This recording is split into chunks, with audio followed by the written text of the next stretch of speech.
December 9th, 2024.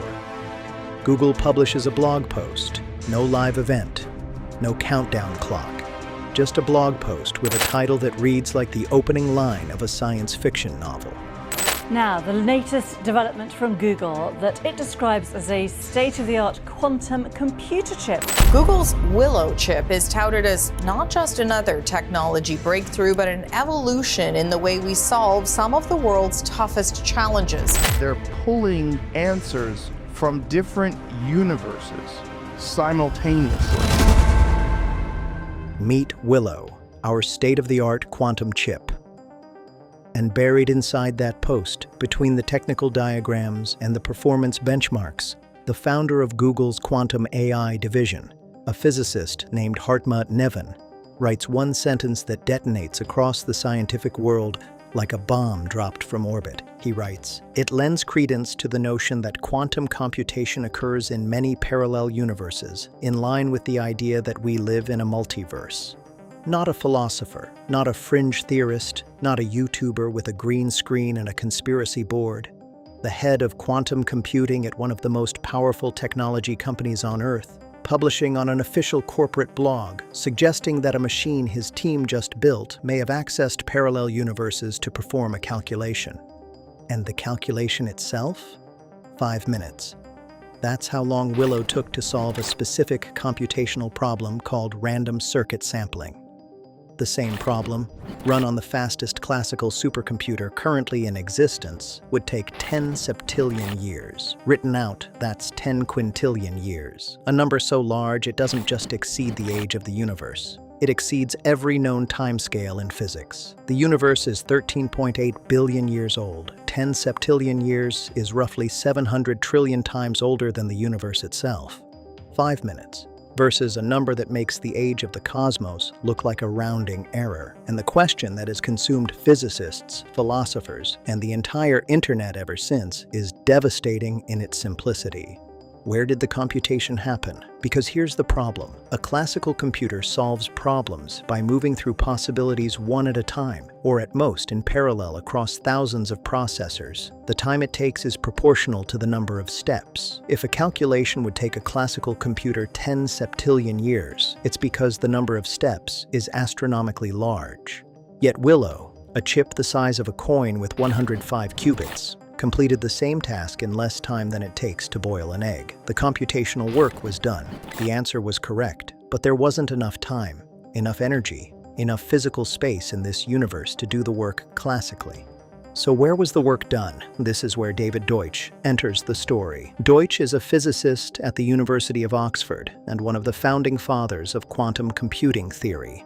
In 1997, he published a book called The Fabric of Reality, in which he laid out a radical argument. He proposed that when a quantum computer performs a calculation that no classical computer could complete in the lifetime of the universe, the computation must be happening across multiple realities simultaneously, not metaphorically, physically.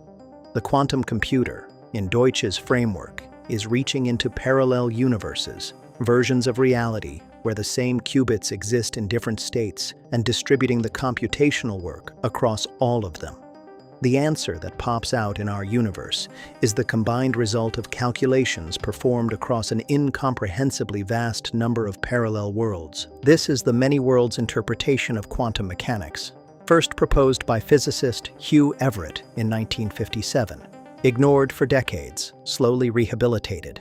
And now, according to the founder of Google Quantum AI, potentially supported by the performance of a chip that just did something no machine confined to a single universe should be able to do. But before we go further, you need to understand what Willow actually achieved in technical terms, because the multiverse claim, explosive as it is, sits on top of a breakthrough that is, by itself, one of the most important advances in computing history. Quantum computers work using qubits, quantum bits, which, unlike classical bits, can exist in a superposition of both 0 and 1 simultaneously. When qubits become entangled, their states are correlated in ways that allow them to process information in parallel across an exponentially growing space of possibilities. In theory, a quantum computer with enough qubits can solve certain problems exponentially faster than any classical machine. In practice, there's a catastrophic obstacle. Qubits are fragile. They lose their quantum state almost instantly through a process called decoherence. Every interaction with the environment, every stray vibration, every thermal fluctuation can flip a qubit and introduce errors. And as you add more qubits to scale up the computer, the errors don't just grow, they multiply exponentially. For decades, this was the wall. The more powerful you tried to make a quantum computer, the more errors overwhelmed the calculation. It was like trying to build a skyscraper out of sand. What Willow did is solve this problem, not partially, exponentially. Google's team demonstrated that as they added more qubits to the Willow chip, the error rate didn't increase, it decreased exponentially. This is called below-threshold quantum error correction, and it's a milestone the field has been pursuing for nearly 30 years. Computer scientist Alan Woodward at the University of Surrey told the BBC that crossing this threshold is something everyone's been trying to get to for a very, very long time. The results were peer-reviewed and published in Nature, the most prestigious scientific journal on Earth. This is the part that isn't debatable. Willow's error correction breakthrough is real. It's verified. It's published. It represents a genuine inflection point in the development of quantum computing. For the first time, scaling up a quantum chip makes it more reliable, not less. The path to building a commercially useful quantum computer, one capable of simulating molecular structures for drug discovery, optimizing global logistics systems, breaking and building cryptographic codes, modeling climate systems, and accelerating artificial intelligence beyond anything classical computers can achieve. That path is now open in a way it wasn't before December 9, 2024. But the multiverse claim, that's where the scientific community splits in half.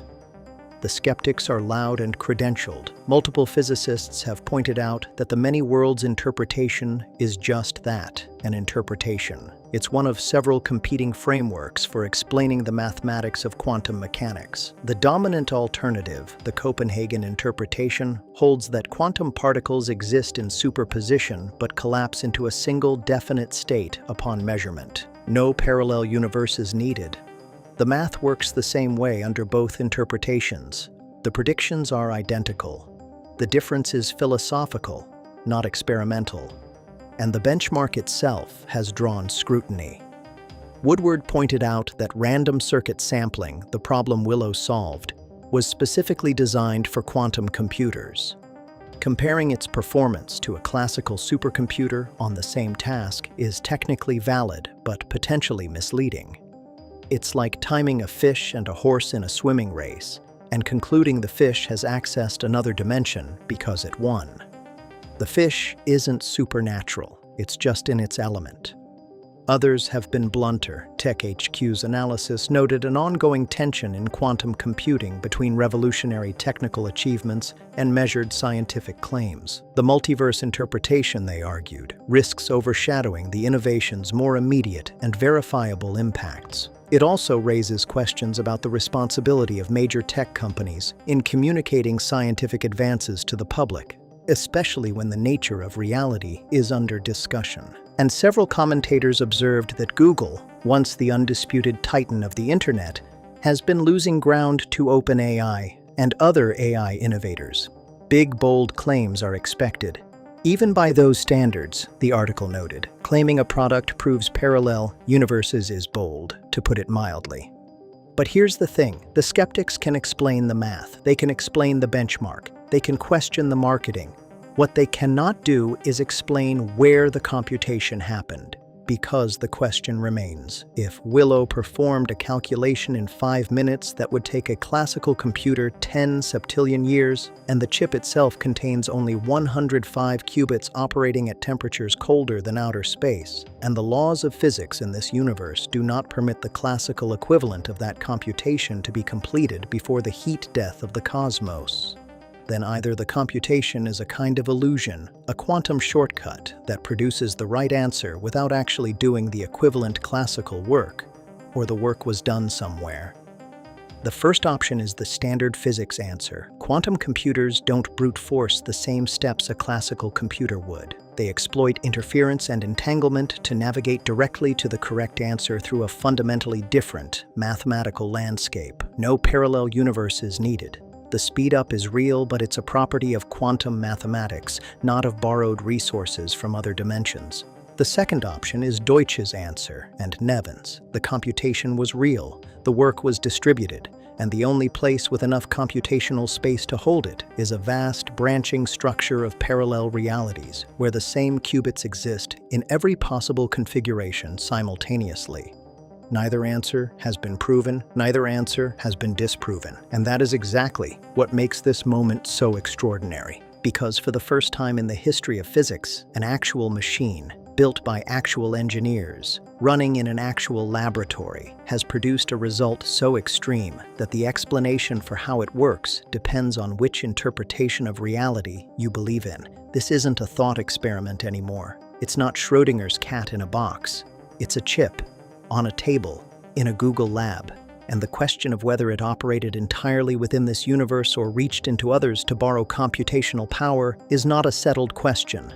It is the question, the biggest one physics has. Are we alone in this reality, or is this universe one of an uncountable number of parallel worlds, stacked on top of each other like pages in a book, invisible to each other except at the quantum level, where the boundaries blur and a machine with 105 qubits can reach through and do in 5 minutes what this universe alone could never accomplish in 10 septillion years? Google's Willow chip didn't answer that question, not definitively. What it did is make the question physical, measurable, engineered. For the first time, the debate about whether parallel universes exist isn't happening on a blackboard or in a philosophy seminar. It's happening inside a quantum processor running at 15 millikelvins in a laboratory in Santa Barbara, California. And the answer, when it comes, won't come from a telescope pointed at the sky. It will come from a chip, a machine. A piece of engineered silicon that asked the universe a question the universe wasn't supposed to be able to answer. It answered anyway, in 5 minutes, and nobody can fully explain how.